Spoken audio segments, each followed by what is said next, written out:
d'esprit dans le système.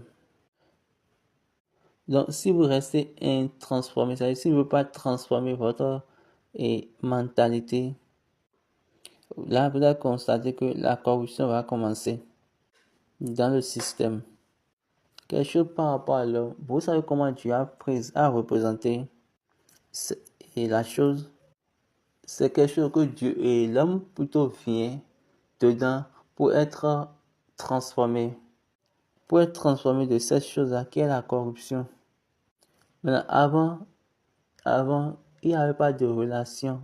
Il n'y a aucune relation avec Dieu. Au début, il n'y avait pas de relation. Donc, c'est pour cette raison que Dieu a amené l'homme pour la relation. Au commencement.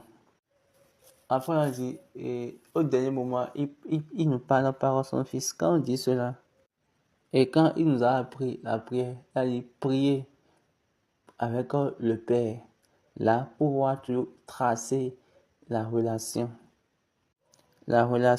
familière. Là, vous devenez famille, vous êtes familier. Et je suis sûr, quand vous êtes un enfant,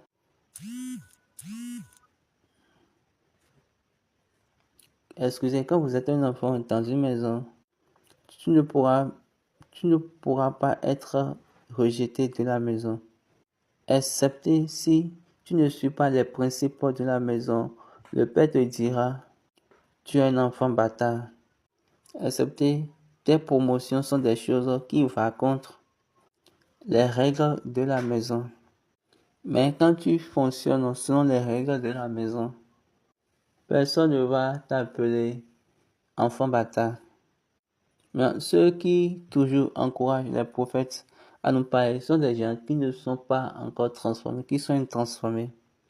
Et ils sont toujours dans la continualité de leur enfance. Dans Hébreux chapitre 7, Dieu a dit, Hébreux chapitre 5. Lisons Hébreux 5, verset 12.